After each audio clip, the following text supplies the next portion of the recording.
Merci. Thank you very much, Mr. Chair.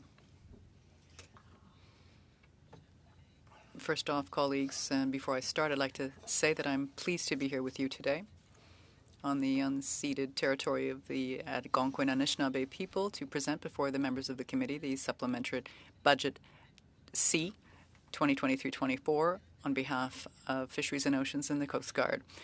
In the context of this supplementary estimates budget, I'm calling for most of the budget in 3 areas of the department for a total of $102.3 million. First off, $50 million for the Salish Sea Initiative, which is from last year's budget. This amount is to establish an investment fund directed by Indigenous peoples which will support the long-term participation in priority projects for First Nations who are working to improve the health of ecosystems within their territorial waters. Second, $30 million for the increase in costs of fuels for marine usage associated with the Coast Guard fleet. This will allow the Canadian Coast Guard to continue its activities for this year, specifically by supporting the Conservation and Protection Program and conducting surveillance activities at sea for law enforcement. $11.6 million to protect and promote the health of whale populations that are endangered, like the North Atlantic right whales, the St. Lawrence Estuary beluga, and the British Columbia southern killer whales. If members of the committee have any questions about this, the officials that are here with me and myself would be pleased to answer any of your questions. That being said, before I get there, I'd like to point out that I'm quite well aware of the fact that the members may have other points that they want to address, and I'll start with these. For instance, let's start with sea bass, redfish. As you know, I announced the reopening of this commercial fishery for redfish in Unit 1 this year. In the context of the notions that we have that there was a moratorium for over 30 years, I can say that that is nothing but great news. The first phase of this reopening of the commercial fishery will last 2 years. During this period, quota will be at least, and I say at least 25,000 tons or more, according to the recommendations issued by the Advisory Committee on Redfish, which was held earlier in the month. I know the ways in which the quota were dispersed between the fleets, as well as fisheries management measures, have also been discussed at the meeting. The department also currently is compiling all comments, and this should support our decision-making prior to the opening of the season. I know that this reopening is fledgling. I am convinced that over time, when the field will have really gotten up to speed, had developed the markets and strengthened its transformational capacity, redfish fishery will be an incredible economic development tool for our coastal communities. That said,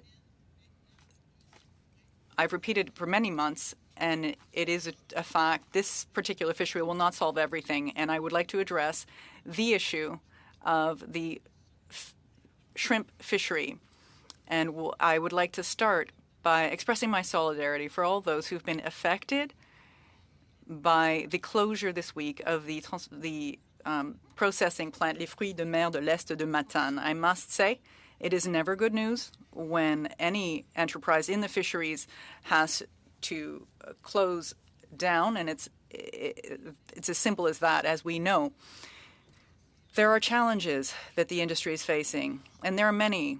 And with climate change, the warming of the oceans, everything is shifting. The data from Fisheries and Oceans that was presented last week is clear. The climate crisis is real. Its effects are already being felt in marine ecosystems.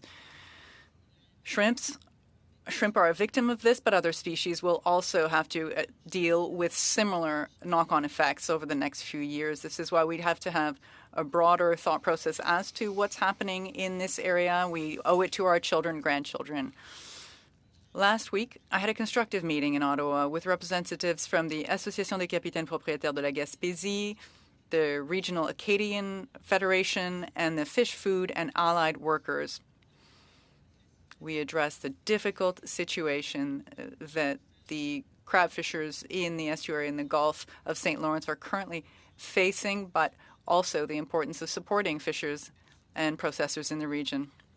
Rest assured that in the meantime, I continue to maintain the lines of communication open with the industry, along with the indigenous communities and my provincial counterparts, in order to address climate change head-on with our coastal communities. Let's discuss the Elver fishery. As you know, last week, I made the difficult decision to not open the fishery in 2024 in the Maritimes and to not grant any licenses for Elver fishery. Over the last few years, this fishery has been faced with very serious challenges, unauthorized fishery, and repercussions on conservation of the species, as well as threats and violence against fishers, fisheries agents, and others. I'm fully aware that this fishery is very significant. It plays an important role from an economic standpoint for these coastal communities. Responsible management of resources and public safety must take precedence over everything else. Any individual trying to fish in this fishery will have to be subject to a number of law enforcement measures. And since last week, fisheries agents have proceeded to arresting at least 34 individuals and seized equipment. Fisheries agents are doing their work and patrolling the rivers, the facilities, export points, as I am at this very moment. Trying to claim the opposite is not only false, but also it urges other peoples to commit illegal crimes, which will lead to even further arrest.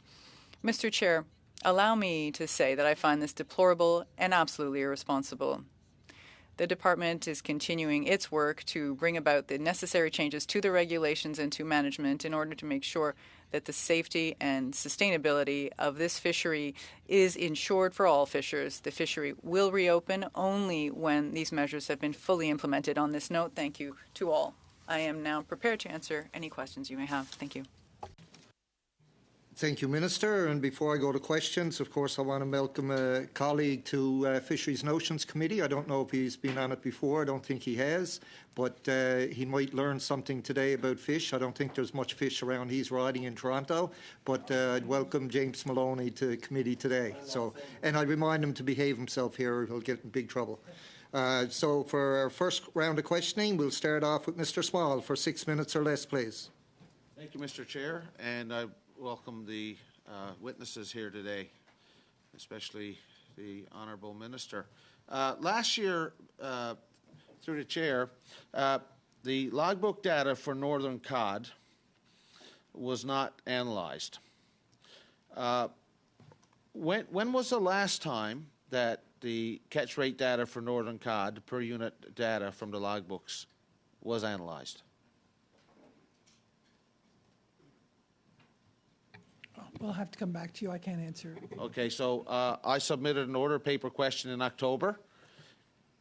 Fishermen's logbook data to give per unit catch rates for northern cod have not been analysed since 2019. Now, I was told that it would be all analysed for the assessment. So how, if you had 4 years and it wasn't analysed in 4 years, it wasn't analysed as of October, how is that data going to be available to be used in this year's stock assessment in three short months? On the survey, we've had the science discussion. No, so this is the logbooks that the fishermen take their time to fill out as accurately as they can. Mm-hmm. Why is that data not important to DFO? Do you not trust the fishermen? Do you not have enough budget with the 50% increase that you've had since 2015? Or sorry, doubled the budget, 50% more employees, yet logbook data that's 4 years old that could have helped last year to give an increase in the quota because the Groundfish Council wanted a 17,000 ton quota, the FFAW asked for 25,000 tons, yet you're sitting on that data not tabulated, and the fishermen know, DFO ground level people back home know, they tell me, they know that there's the northern cod is quite plentiful based on the catch rates. Why is that not, has that not been used in setting up the quotas, and that since the cods come out of the critical zone in 2016? Mr. Chair, we do use various sources of data to provide our stock assessments, and so I will come back on the specific question of the use of this particular data series. So, last year, the vessel patrol days on the nose and tail of the banks was less than half of what it would be in a normal year. Will you commit to bringing those patrol days back up, especially given the fact that the northern cod quota could go to a level where you're going to give 5% to NAFO to give foreign vessels the opportunity to fish, to direct for northern cod again? Are you going to bring that back, those vessel patrol days back up to the standard 500 days a year?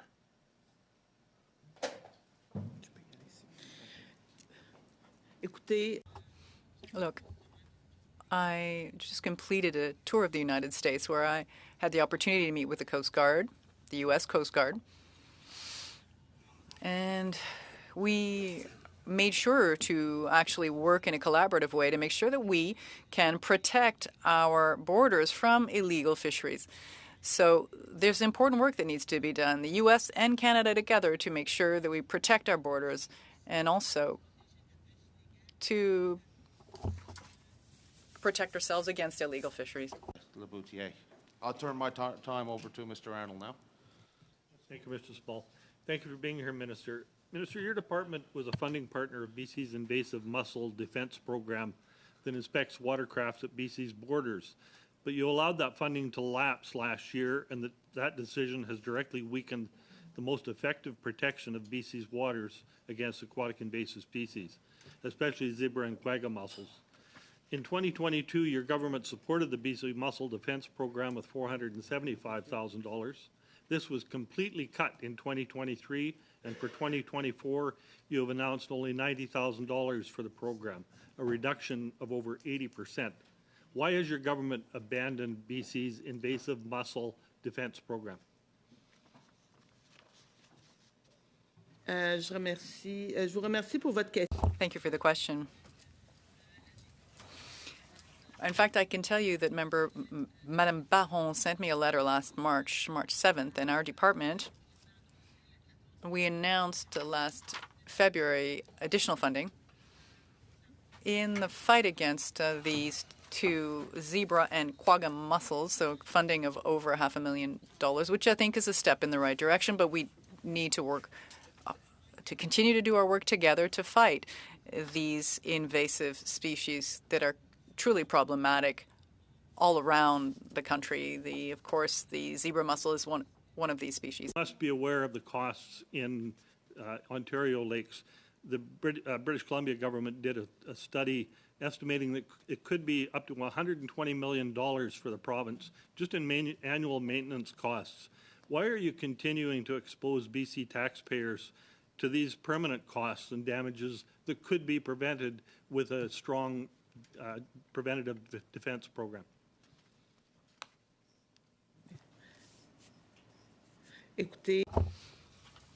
Listen, there is money that is being allocated for invasive species. I can tell you that the zebra mussel is found all over Canada, in lakes, in our It's not all over at the provinces. There's important work that is being done as to the various species, and I can ask the Deputy Minister to provide further detail. We use Time has gone a little bit over, Mr. Arnold. We'll now go on to Mr. Hardy for 6 minutes or less, please. Thank you, Mr. Chair. Thank you, Minister and officials, for being here.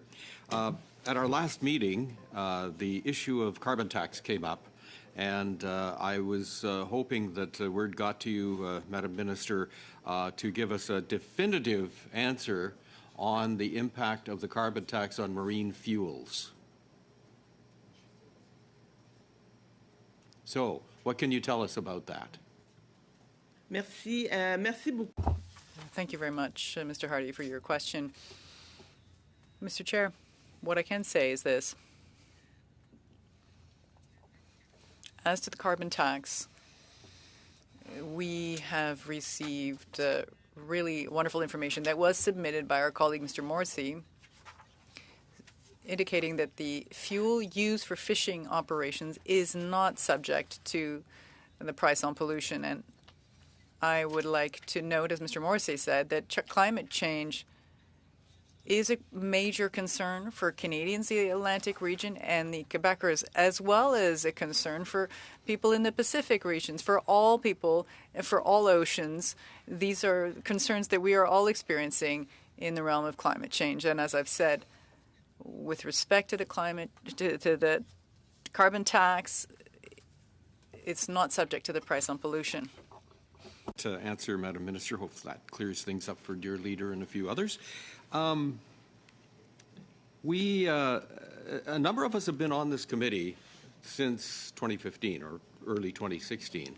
And over that time, I have to tell you that as a group, this committee with its various members have been almost unanimous in focusing on the issue. And, you know, the partisan stuff, of course, it gets up every now and again. But, you know, it's the real focus is on doing what's best for our wild fish stocks and for the people who make a living and whose culture depends on it.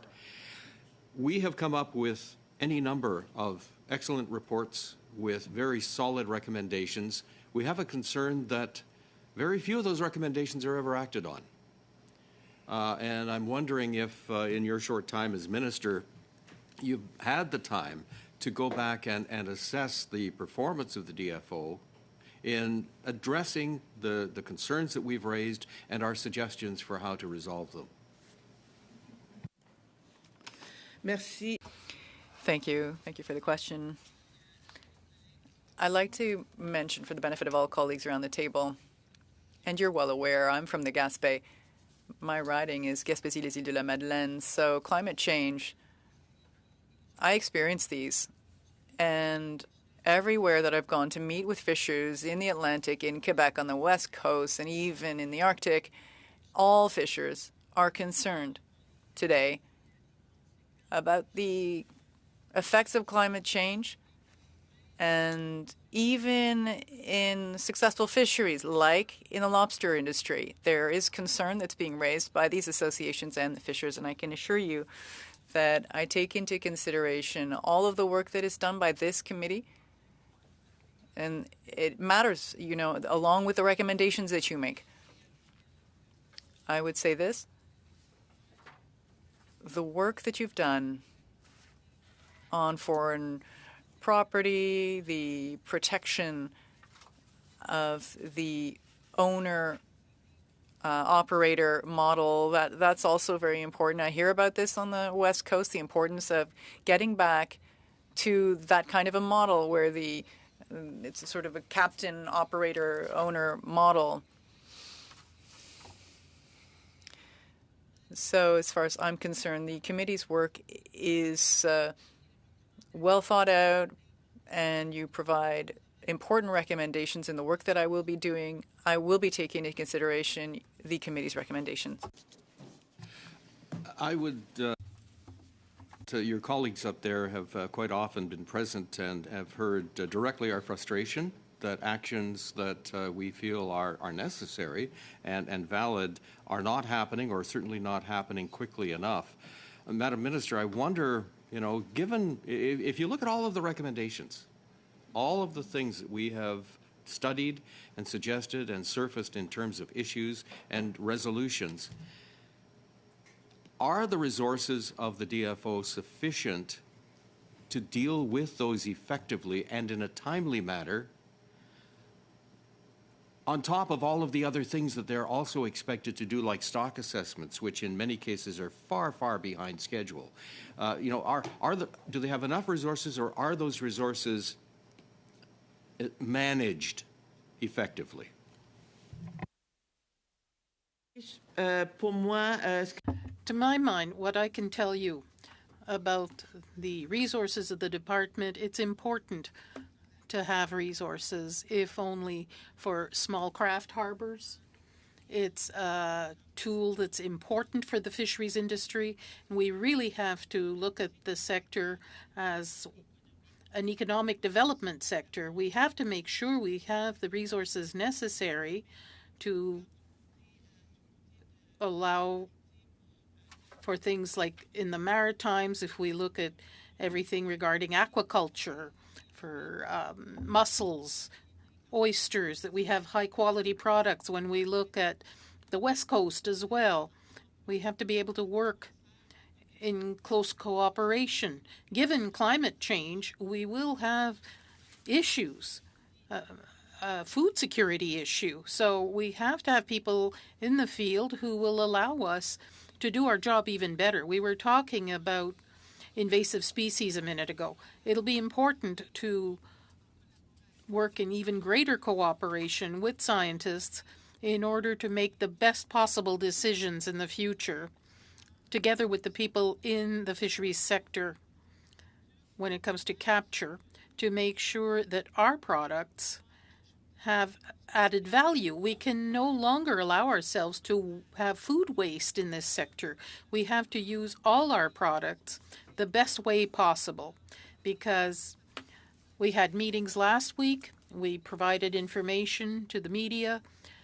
All the wild species right now, all over the world, are in danger. And I can tell you that everyone is in the same food pantry right now. Our fish, foraging species, the ones that we eat, we really, in our government, have to consider the fisheries sector as something that will make our economy richer, that will create jobs. We have high-quality products, and we can do even better in our department. To Madame Debian for 6 minutes or less, please. Thank you for being there, Minister. I'm pleased to see you and your colleagues as well. Look, climate change is often a scapegoat. We were talking about owner captains. It's not just shrimp that are in danger of extinctions, captains too. I think we're in a fisheries crisis situation. We in the Bloc are the voice of Quebec fishermen. Plants are closing. We don't have any openings regarding purchase of permits or licenses. The share given to offshore fishermen is very high, and that's what contributed to the decline. Is there an option for you and your colleagues in immigration to restore the situation regarding foreign workers and have provisions that will have us avoid bankruptcy? Because, you know, boats are for sale. They won't sell if there's no fishery. Is this an option that we could look at quickly? Well, first of all, saying that climate change is a scapegoat, I don't agree with your premise. We have to see that there's no ice in the south, in the Gulf. There's no ice on the East Coast. So it's catastrophic. This year is quite peculiar. It's the first year there's no ice. So it's really climate change, as you said. Yes, species are in difficulty. Capelin is in difficulty. Mackerel's in difficulty. Herring's in difficulty. The shrimp. There will be other species in difficulty, and the Gulf is in a very specific situation. We saw this in Newfoundland and Nova Scotia. Climate change has increased temperatures by 1.7, 1.9 degrees. And that change will mean that the Gulf will continue to warm. So what's important to me is to remain in contact, as I mentioned, with the fisheries industry, with people in fishing, and how we work to do fishery differently, and how we can do this because some species are disappearing, others will reappear. But we're really in a transition period right now. And what's important to me is to remain in close contact with the sector and continue to work together. Well, I agree with you on a number of issues. Climate change is not something that just happened this year. This has been coming up for many years. Mr. Hardy said 2015, or we've been talking about that at least since then, and even further back. So the department must be the first that had readings on the impact of climate change that we're experiencing today. So predictability is a strategic word, a fundamental term, and must have an important part in the work of all of the public servants in your department.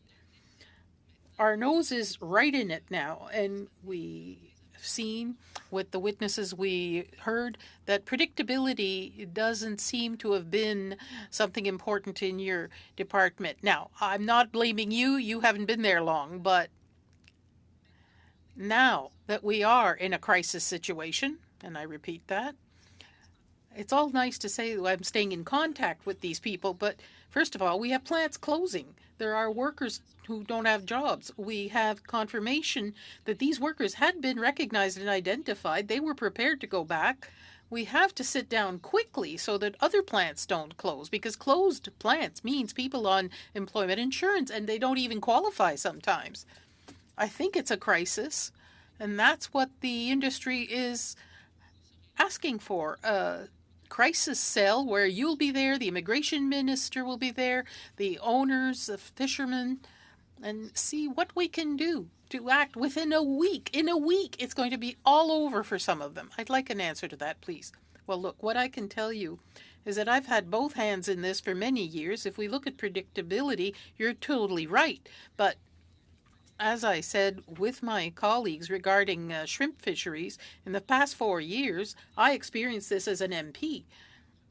I don't think there are shrimp in your riding, but in mine, there is a shrimp fishery, and people were tearing their shirts 4 years ago to keep the same shrimp quotas. So that's part of my discussions, the discussions I've had with the industry. And if we had listened to the industry this year, they wanted to keep the same shrimp quotas, but it's all the more important for me. And in the discussions I have on the field, the fisherman, the real fisherman, is not necessarily aware of all that information, and yet there is information provided to associations. So there's some work that needs to be done. How can we work all together so that this information can percolate directly down to the fishermen in the sea? I have 10 seconds left. Can I hope that we will establish some kind of crisis unit or cell, or call it what you want, to get out of this impasse about foreign workers? Look, we had all the temporary foreign workers we needed, but there were requests made by the Quebec government, and now we're in a crisis situation because we cannot welcome Mexican workers in our plants, and yet the processing industry for over a year was prepared for the next few years. We know that the population in the regions is aging. Finding staff with a very high aged population, the average is about 60 in my riding. Some are 70 and 72 in my riding. Now go to Ms. Barron for 6 minutes or less, please. Thank you, Chair, and welcome to the Minister and, of course, to department officials here today. My first question, Minister, first of all, I want to acknowledge and thank you for bringing up the letter that I had sent you relating to the questions that MP Arnold was asking, urging you to provide a detailed response to BCWF's urgent request to treat the problem of invasive species in British Columbia with the seriousness it deserves. I'm looking back at letters that they had sent around it. I see November, I see December, I see February, and then, of course, my letter that followed in March. And I'm not going to dig into it anymore because I have other things I want to ask, but I just want to ask, will you be providing a very clear response and plan forward to treat this problem that BC is now experiencing as a result of a lack of funding and the attention not paid to it that it needed to be? Je veux vraiment vous remercier. I really want to thank you, Ms. Barron, for your question and tell you that together with the department, and I will allow Annette to give you information, but I just want to say that I met with the French ambassador last week. There will be a meeting on oceans in Nice in 2025. We'll be able to talk about invasive species.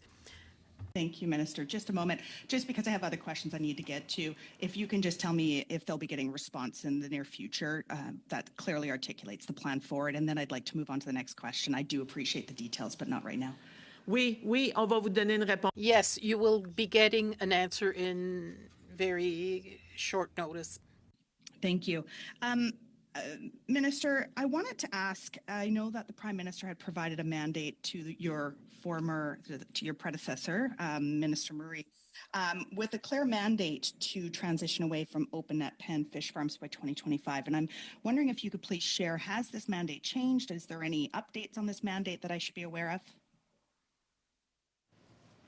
Oui, je suis au courant. Je suis très au courant. Yes, I'm fully aware of these aquaculture parks. Question? Do you have another question? If the mandate had changed for you to transition away by 2025, that the Prime Minister had provided. Okay, j'étais. I said so publicly. I was in BC in December. I met with people in that sector, and Sounds like the mandate is still the same from the Prime Minister. So I know that the consultation process and the ability to give input has ended around this process. And I'm wondering if you can tell me how many times the department has consulted with the Norwegian-owned companies operating open net finfish farms in Canadian waters. How many times has the consultation process included those from these Norwegian-based companies? So we would have very detailed records of all of the consultation phases, so we're happy to provide that to you. Okay, thank you. I get so through an order paper question that was dated and received on November the 2nd, I can let you know that there's been 52 times in which the main operating companies, Maui, Greek, Cermak, have all been consulted to date. And that the reason why I'm asking is because I'm curious to know how many more times they have been consulted since November 2nd. My next question, thank you, Ms. Gibbons, is that in conversation yesterday with Namgi's chief, Homis Kanis, or his English name is Chief Don Svanbeck, he discussed with me a meeting that he recently had with DFO lead of Pacific Aquaculture Transition, Andrea Sear, where he was told, along with other Broughton Alka Palego First Nation chiefs, that the plan forward is a renewal of 2 to 6 year licenses prior to a transition plan even being tabled. Minister, could you please clarify if this is accurate information?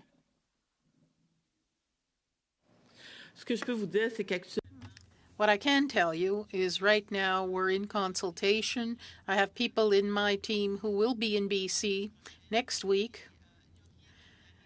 Nothing has stopped right now. We're talking, but I would say the way I work is to make sure that people put everything on the table and have a discussion. It won't be a definitive transition plan, but we want a transition plan that's temporary with which we can work to come up with a permanent plan in 2025. So the renewal of licenses for 2 to 6 years, that is being articulated to chiefs in British Columbia. Are you aware of this? Oui, je suis au courant. Yes, I'm aware of it because last fall I was told 0 to 10 years. Now, when people are proposing things in meetings we have, we're told 2 to 6 years. So that's part of the discussions, but I am aware of it, yes. My final question, Minister, is if the chiefs are being told that this transition plan for the open net fish farms to be removed from the water is if they're going to be renewed licenses for 2 to 6 years, yet there isn't a transition plan currently available for those who are impacted by these farms, can you see how a predetermined date of licenses being provided can be contrary to a transition plan? If those dates are already predetermined, how is a transition plan going to work? Écoutez, Well, look, as I said, the nets, it's not true that the aquaculture farms will close in 2025. And I have said that in December. Right now, we're working on a transition plan that will be a discussion tool for the coming year so that we can have a permanent transition plan, a final one in 2025. But in the meantime, of course, we will have to have discussions because when it comes to renewal of licenses for raising salmon, for instance, the final date is June 2024. So, of course, as I said, the nets, the facilities will not be closed in 2025. That's not realistic. It can't be done. It's not responsible either. So, as I mentioned, it's a question of food security right now. We have to have talks about that. That's why it's important to me to have consultations with the industry, whether it's about aquaculture, people that are for it, against it, the Aboriginal communities that are for it, those that are against it, and look at this with politicians and with scientists when it comes to the data.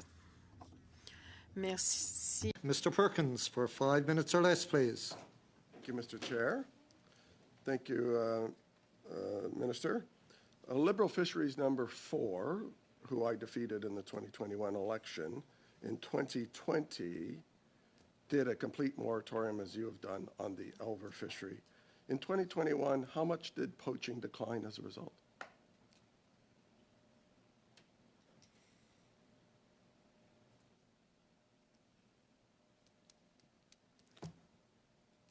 Am I getting extra time? Well, I can't wait for the translation for a minute. Come on. Ben écoutez, j'aimerais, Monsieur Perkins, j'aimerais peut-être avant de répondre à votre question. Mr. Perkins, before I respond to your question, I'm wondering if you've had time to discuss these issues with the colleagues from Toronto to defend the lobster industry that is so important for the East Coast. Minister number 5, your predecessor, 18 days into last year's season, closed the fishery. After the 18 days, how much did poaching go down? Simple question. Apparently it didn't go down after the fisheries and minister number 4. How about number 5? Ce que je peux vous dire, c'est que What I can tell you is that in the last week and a half, there have been 34 arrests. And personally, I can tell you from the time that I've come into office, I can assure you that Madam Murray did the best possible job to try to prevent this Elver fishery. Last year, on 120 days of illegal fishing on 300 rivers with thousands and thousands of harvesters, how many charges were laid? Puis je suis très content. I'm quite pleased to say that I was in Portland and we went to see, because our colleagues in Portland have been working on this over the last 10 years. They were there to see what the best. The answer is 0. I can assure you that. So now the definition of insanity is doing the same thing over and over again. Your previous number 4 did this, it didn't work. Number 5 tried to end it by shutting down legal fishery, it didn't work. And now you're doing the same thing, hoping for a different result. It just sounds crazy. So tell me, you said in your opening that the legal fishery will stay closed until you have your regulations in place. 2 weeks ago, your deputy in this committee said that will take at least 2 years. So if there is no fisheries minister number 7 and you remain in place, is it going to be at least 2 years before this fishery opens?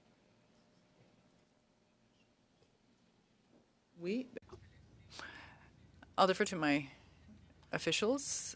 The deputy minister can answer, but rest assured that the fishery will be open, as far as I'm concerned, will be open in 2025. There will be regulations, and I certainly hope you will defend the lobster industry, because honestly, it's shameful for the East Coast, for the Gaspé, and for the Maritimes. So please speak to your colleagues, because it creates jobs in our Poachers over legal harvesters and putting 1,000 families out of work while bragging at the Boston Seafood Show that somehow you're defending the fishery when all you're defending is poachers. And the deputy didn't come here to testify. You did. I expect you to answer questions.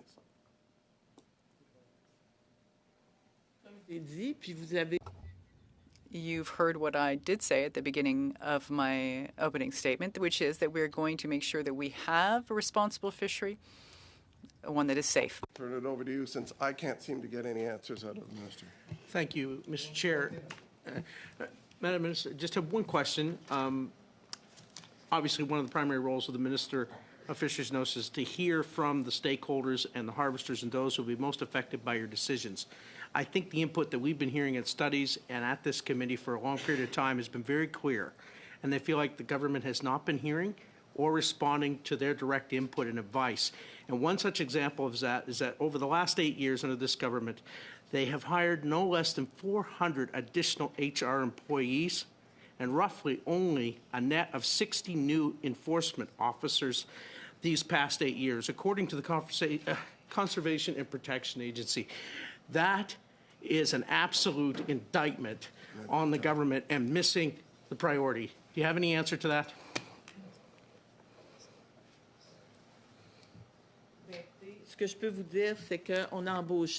What I can tell you is that we hired 101 new officers, enforcement officers. I don't think that matches the priorities of the harvesters. Your time is up. We'll now go to Mr. Morrissey for 5 minutes or less, please. Thank you, Chair. Bienvenue, Madame Ministre. Welcome, Minister. Seals. And I would like to use the French version, but I'll stay away from it. I've always wanted to use that in parliamentary language. Canada used to have a very successful seal hunt, and certainly that stock is exploding. Do you think that Canada should support an effort to renew a commercial seal harvest? And what could you tell the committee we are doing to begin utilizing that resource? En français. Yes, I'm quite pleased and proud to speak of this species. I don't think we should consider it a new species, because this really is a species that was fished in the past. We certainly need to address the fact that we're working with these invasive alien species. There have been meetings on the East Coast. A lot of work has been done as well with the indigenous communities, the Inuit, who are in full agreement with the idea of developing this resource in a responsible way. As I said, to be able to use the product to its full capacity, 98% of the product is usable which will lead to economic development in Indigenous communities. Some meetings have been held with the ambassadors from Japan, among other countries, and that work is ongoing. This is important for me to be able to say this openly. We really have nothing to hide here. We shouldn't, avoid saying truths, and many countries are open to the idea of working together with us. And the seal in the Gulf, as well as in the Gulf of St. Lawrence to start, you've got a fleet of ships that are in there just lawlessly fishing in our same pantry, as we were saying. The idea is not to abolish or the seal industry, but to make it profitable for all. Next question. Madam Minister, the one issue on the East Coast, your area, mine, is the frustration that Atlantic fishers have when we close down the spring mackerel fishery and the Americans choose to adjust their quota to accommodate for the mackerel we don't fish. Do you care to opine on how you are going to approach that this year? What I can say is that, to my mind, it's important to turn to science. My goal really is to make a responsible decision. And as I've stated in the past, I don't intend to be whiter than white. I think that if we can get more information, if we can get some of these exploratory fisheries, I'd be open to some exploratory fisheries. I think we'll look into what's happening in the U.S. and look into how we can do the best work possible. But my main goal, and I want to say it to everyone around the table, is that given the challenges of climate change, what's happening in the Gulf, we need to be able to work together collegially so that we can be the architects of the fisheries of the future. How can we allow the next generation to have access? How do we reassess? And again, I want to commend the committee on its work with respect to the Fisheries Act, reassessing that. I think this is important work. It needs to be done, and it will be done for the benefit of all of our communities, our children, our grandchildren, and I hope my great-grandchildren. Thank you, Minister. Thank you, Mr. Morrissey. Finally, somebody went a little bit under time. We'll now go to Madame Debienne for 2.5 minutes or less, please. Merci, Monsieur le Président. Thank you, Mr. Chair. Minister, pelagic, herrings, redfish, crabs now, this processing plant. Okay, lobster is still doing okay, but we don't know to what extent the seals aren't getting at the lobsters. That may be a problem. You know, you've presented this budget. That part of it is the result of the taxation on our fishers. But is there a budget really to support the fisheries that are affected by today's realities? In other words, the lack of predictability of this department. DFO, is there a budget for support, for reparations to improve the lot of all of these fishers who are literally dying off? And it's very serious. You sort of were alluding that because I wasn't born in the Gaspé, I didn't know the ocean. You know, my father and my grandfather both fished for decades, and I know the difference between shrimp and crab. Just a question then. Is there something in your budget to support these people? You know, really, honestly, both my phones are ringing off the hook on this one. What I can tell you is that I'm in contact with the sector. I do my tours and I continue. Question inaudible. Answer. I'm continuing to be in touch with people in the sector. I am in touch with the unions and associations, the industry. There is work that's ongoing and will continue.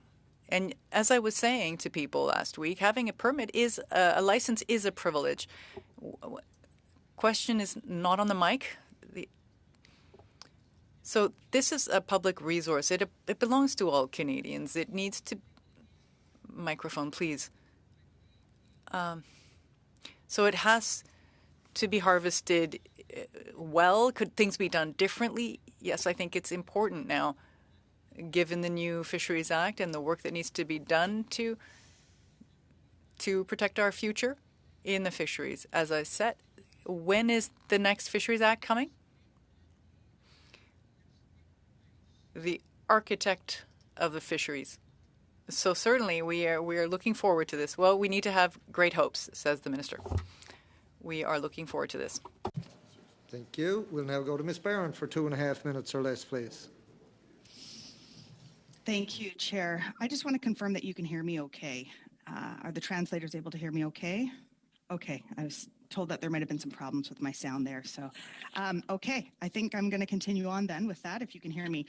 Minister, last time, one of the recent times that the department officials were here, I was asking about the British Columbia government is moving forward with some really strong actions around watershed protection.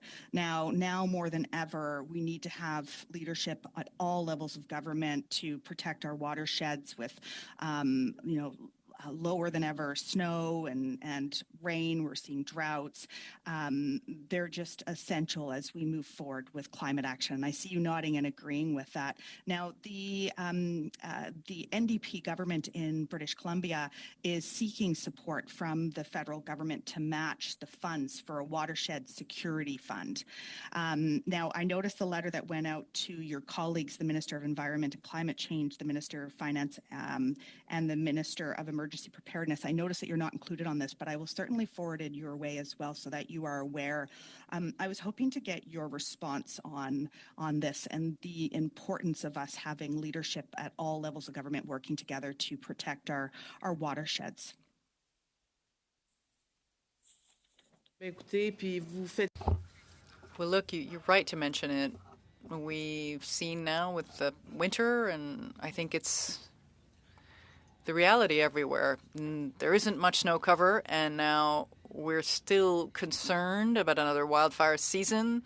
Potentially, it was catastrophic last year. So really, it's in our interest to work together to protect these zones and drinking water.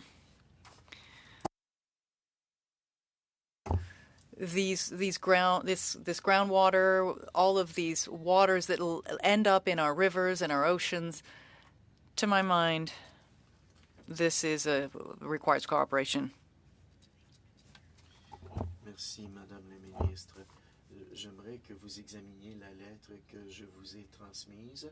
Vos collègues l'ont déjà reçue et ce sont des lettres aussi signées par tous les membres néo-démocrates de la Colombie-Britannique qui demandent au gouvernement fédéral de jumeler les montants accordés par la province pour ce fonds destiné au bassin versant. J'aimerais bien pouvoir aussi communiquer avec vous pour nous entendre là-dessus afin que vous puissiez offrir... We'll now go to Mr. Small for 4 minutes or less, please.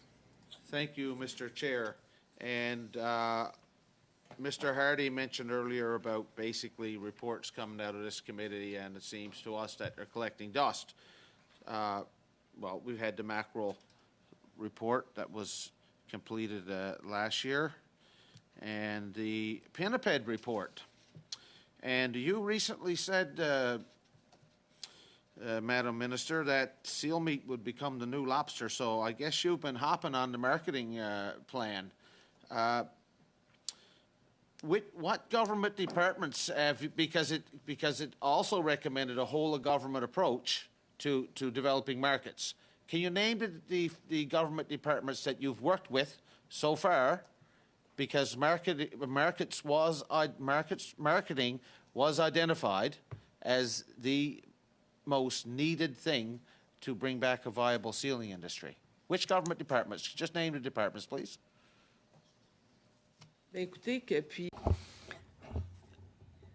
As I've said,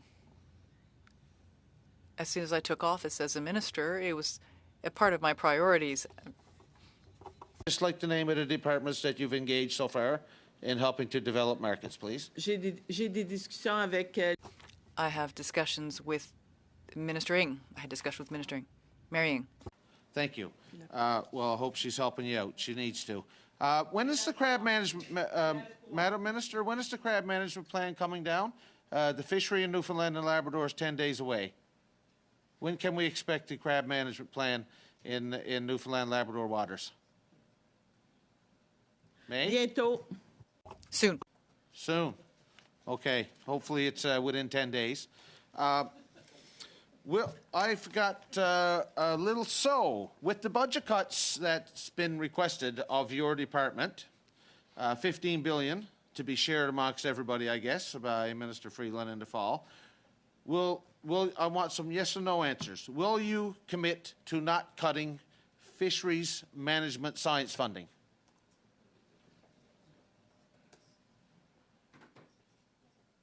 No. Yes or no? I will come back to you to be absolutely sure, because I don't want to Okay. mislead the committee. Thank you. I don't believe there are impacts. Will you commit to not cutting DFO enforcement funding? There is no impact to enforcement funding. Will you commit to not cutting small craft harbors funding? Écoutez, je peux vous... Look, I can tell you, it would be hard to do worse than the cutbacks that the Conservatives brought down. My questioning, I'm turning it over to my colleague. Mr. Arnold, have at her. Have at her, Mr. Thank you, Arnold. Mr. Spall.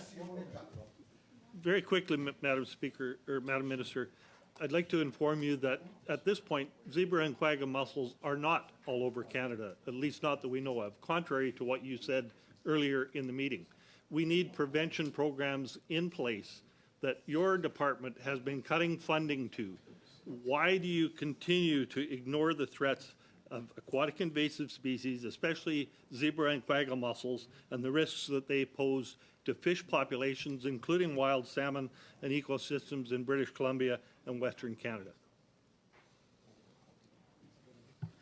Comme je vous l'ai As I mentioned to you, we have allocated funds in British Columbia, February 14th, as specifically for zebra mussels and the quagga mussel.